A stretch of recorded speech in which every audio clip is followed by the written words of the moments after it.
जय हिंद दोस्तों, मैं शशांक अपने YouTube channel asking defence education पर आप सभी लोगों का स्वागत करता हूं। स्टूडेंट्स, मैं पुनः आपके लिए एक और वीडियो लेकर आया हूं जो कि जीके पर बेस्ड है, जिसमें प्रमुख राष्ट्रीय तथ्य इम्पोर्टेंट नेशनल फैक्ट से रिलेटेड क्वेश्चन किए गए हैं। स्टूडेंट्स, यह इम्पोर्टेंट नेशनल फैक्ट से रिलेटेड सेकेंड वीडियो है। इससे पहले मैंने एक वीडियो बना दिया है जिसका लिंक मैंने डिस्क्रिप्शन में दे दिया है, वो भी बेहद इंपॉर्टेंट है। तो स्टूडेंट्स, ये नेशनल फैक्ट्स आपके आने वाली परीक्षाओं, विशेषकर Indian air force, Indian navy, Indian railway और अन्य कम्पिटिटिव एग्जाम में पूछे जाते हैं। तो स्टूडेंट्स, यदि आप मेरे चैनल पर पहली बार विजिट कर रहे हों तो एस्किंग डिफेंस एजुकेशन को सब्सक्राइब कर लीजिएगा, लाइक कर दीजिएगा और शेयर कर दीजिएगा। यहाँ मैं एक बात और बताते चलता हूँ, इस वीडियो को पूरा देखिएगा, स्किप ना करिएगा, जिससे मैं वीडियो से संबंधित जो फैक्ट्स हैं प्रत्येक क्वेश्चन से रिलेटेड मैं आपको वो बताऊँगा। तो चलिए शुरू करते हैं आज की क्वेश्चन सीरीज। तो स्टूडेंट्स, पहले क्वेश्चन में कहा गया है कि संयुक्त राष्ट्र संघ की महासभा की प्रथम महिला सभापति कौन थी। तो स्टूडेंट्स, संयुक्त राष्ट्र महासभा की प्रथम महिला सभापति श्रीमती विजया लक्ष्मी पंडित थी, अर्थात आपका जो ऑप्शन नंबर सी है वो सही होगा। इनसे जुड़ा स्टूडेंट्स मैं आपको फैक्ट्स बताना चाहूँगा कि श्रीमती विजया लक्ष्मी पंडित मोतीलाल नेहरू की पुत्री और भारत के प्रथम प्रधानमंत्री पंडित जवाहरलाल नेहरू की बहन थी। हम अगले क्वेश्चन की ओर चलते हैं, जिसमें हमसे पूछा गया है भारतीय राज्य की प्रथम महिला राज्यपाल कौन थी। तो स्टूडेंट, भारतीय राज्य की प्रथम महिला राज्यपाल सरोजिनी नायडू थी, अर्थात आपका जो ऑप्शन नंबर बी है वो सही है। इनसे जुड़ा मैं आपको फैक्ट्स बताना चाहूँगा कि सरोजिनी नायडू जी भारत के उत्तर प्रदेश राज्य की राज्यपाल थीं। हम अगले क्वेश्चन की ओर चलते हैं, जिसमें हमसे पूछा गया है कि ICS में पास होने वाला प्रथम भारतीय कौन थे। तो स्टूडेंट्स, ICS में पास होने वाले प्रथम भारतीय सत्येंद्र नाथ टैगोर थे, अर्थात आपका ऑप्शन नंबर जो ए है वो सही होगा।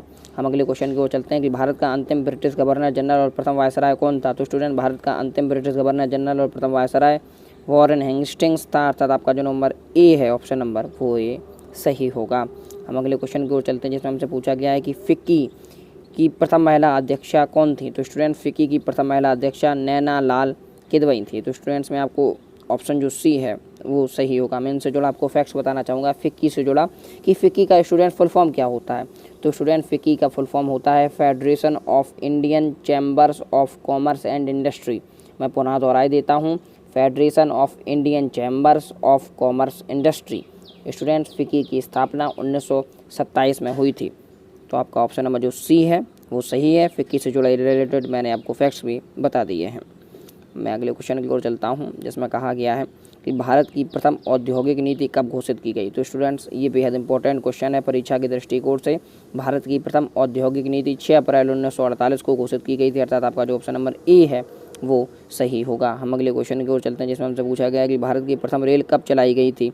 तो स्टूडेंट, भारत की प्रथम रेल 16 अप्रैल 1853 को मुंबई से ठाणे के बीच चलाई गई थी। तो आपका ऑप्शन नंबर जो बी है वो सही होगा। यहाँ इंपॉर्टेंट बात यह है कि भारत की प्रथम रेल मुंबई से ठाणे के बीच चलाई गई थी। हम अगले क्वेश्चन की ओर चलते हैं, जिसमें हमसे कहा गया है भारत की सर्वाधिक लंबी स्थलीय अंतर्राष्ट्रीय सीमा किस देश के साथ लगती है। तो स्टूडेंट, भारत की सर्वाधिक लंबी स्थलीय अंतर्राष्ट्रीय सीमा बांग्लादेश के साथ लगती है, अर्थात आपका ऑप्शन नंबर जो सी है वो सही होगा। हम अगले क्वेश्चन की ओर चलते हैं, जिसमें हमसे पूछा गया है कि क्षेत्रफल की दृष्टि से भारत का कौन सा राज्य सबसे बड़ा है। तो स्टूडेंट, भारत में क्षेत्रफल की दृष्टि से राजस्थान राज्य सबसे बड़ा है, अर्थात आपका ऑप्शन नंबर जो बी है वो सही होगा। हम अगले क्वेश्चन को चलते हैं, जिसमें हमसे पूछा गया क्षेत्रफल की दृष्टि से भारत का सबसे छोटा राज्य कौन सा है। तो स्टूडेंट, भारत में क्षेत्रफल की दृष्टि से सबसे छोटा राज्य गोवा है, अर्थात आपका नंबर जो ऑप्शन नंबर सी है वो सही होगा। हम अगले क्वेश्चन की ओर चलते हैं, जिसमें हमसे कहा गया है कि क्षेत्रफल की दृष्टि से भारत के सबसे बड़े केंद्र शासित प्रदेश का क्या नाम है। स्टूडेंट्स, यह बेहद इंपॉर्टेंट क्वेश्चन है कि अगर हम अभी वर्तमान स्थिति से पहले की स्थिति को देखें तो इसका आंसर अंडमान निकोबार था, अर्थात आपका ऑप्शन नंबर सी सही था। परंतु प्रेजेंट स्थिति को देखें, चूँकि हाल में ही जम्मू कश्मीर को केंद्र शासित राज्य घोषित किया गया है, तो इस स्थिति के अनुसार जम्मू कश्मीर राज्य सबसे बड़ा होता है क्षेत्रफल की दृष्टि से। हम अगले क्वेश्चन की ओर चलते हैं, देश में न्यूनतम जनसंख्या वाला जिला कौन सा है। स्टूडेंट, 2011 की गणना के अनुसार देश की सबसे न्यूनतम जनसंख्या वाला जो जिला है वो दिबांग घाटी, अर्थात आपका जो ऑप्शन नंबर ए होगा वो सही होगा। मैं आपको बताना चाहूँगा दिबांग घाटी अरुणाचल प्रदेश में है, तो आपका ऑप्शन नंबर ए सही होगा। हम अगले क्वेश्चन की ओर चलते हैं कि भारत का सर्वाधिक जनसंख्या वाला जिला कौन सा है। तो स्टूडेंट, 2011 की गणना के अनुसार ही अब ये क्वेश्चन है, तो इनमें से भारत का सर्वाधिक जनसंख्या वाला जो जिला है वो ठाणे है, अर्थात आपका ऑप्शन नंबर जो बी है वो सही होगा। हम अगले क्वेश्चन की ओर चलते हैं, जिसमें पूछा गया है सर्वाधिक जनसंख्या वृद्धि दर वाला राज्य कौन सा है? तो स्टूडेंट भारत में सर्वाधिक जनसंख्या वृद्धि दर वाला राज्य मेघालय है, अर्थात आपका ऑप्शन नंबर जो ए है वो सही है।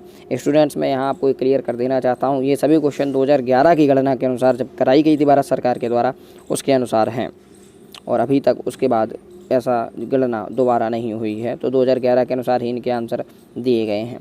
सर्वाधिक जनसंख्या वृद्धि वाला केंद्र शासित प्रदेश कौन सा है? तो स्टूडेंट सर्वाधिक जनसंख्या वृद्धि दर वाला केंद्र शासित प्रदेश दादरा और नगर हवेली है, तो अर्थात आपका ऑप्शन नंबर जो बी है वो सही है। हम अगले क्वेश्चन की ओर चलते हैं जिसमें हमसे पूछा गया कि सर्वाधिक शिशु 0 से 6 वर्ष लिंगानुपात वाला राज्य कौन सा है? तो स्टूडेंट्स सर्वाधिक शिशु लिंगानुपात वाला राज्य केरल है, अर्थात आपका ऑप्शन नंबर जो ए है वो सही है। हम अगले क्वेश्चन की ओर चलते हैं जिसमें हमसे पूछा गया कि न्यूनतम शिशु लिंगानुपात वाला राज्य कौन सा है? तो स्टूडेंट्स न्यूनतम शिशु लिंगानुपात वाला राज्य हरियाणा है, अर्थात आपका ऑप्शन नंबर ए इसमें भी सही होगा।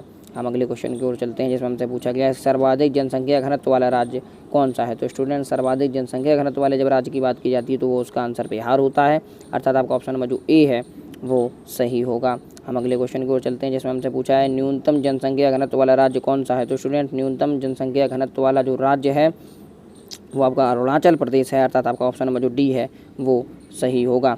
हम अगले क्वेश्चन की ओर चलते हैं जिसमें हमसे पूछा है भारत का न्यूनतम जनसंख्या वृद्धि वाला राज्य कौन सा है? तो स्टूडेंट भारत में न्यूनतम जनसंख्या वृद्धि वाला जो राज्य है वो नागालैंड है, अर्थात आपका ऑप्शन नंबर बी सही होगा। हम अगले क्वेश्चन की ओर चलते हैं जिसमें हमसे पूछा गया कि भारत का सर्वाधिक साक्षर राज्य कौन सा है? तो स्टूडेंट भारत का सर्वाधिक साक्षर जो राज्य है वो केरल है, तो आपका ऑप्शन नंबर जो ए है वो सही होगा।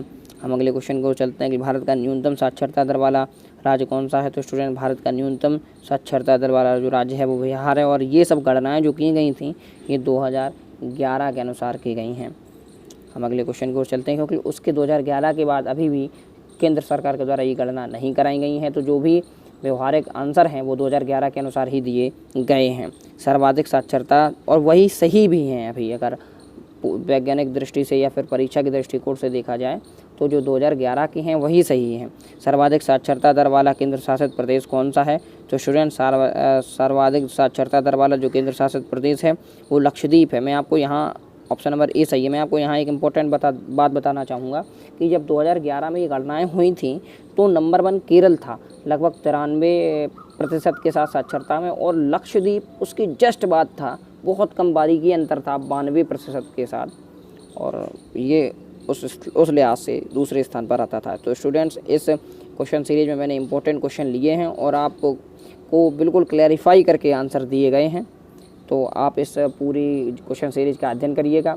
यदि आप मेरे चैनल पर पहली बार विज़िट कर रहे हों तो एक बार मैं पुनः कहूँगा, क्योंकि मैंने नया यूट्यूब चैनल बनाया है, इंक्रीजमेंट के लिए आप लोगों की सहायता की आवश्यकता है, तो आप एस्किंग डिफेंस एजुकेशन को सब्सक्राइब करिएगा, लाइक करिएगा, शेयर करिएगा दोस्तों के बीच, और अगर आपको किसी भी क्वेश्चन से रिलेटेड कोई प्रॉब्लम है तो कमेंट बॉक्स में बताइएगा, या किसी सुझाव देना है आपको तो वो भी कमेंट बॉक्स के जरिए आप बताइएगा।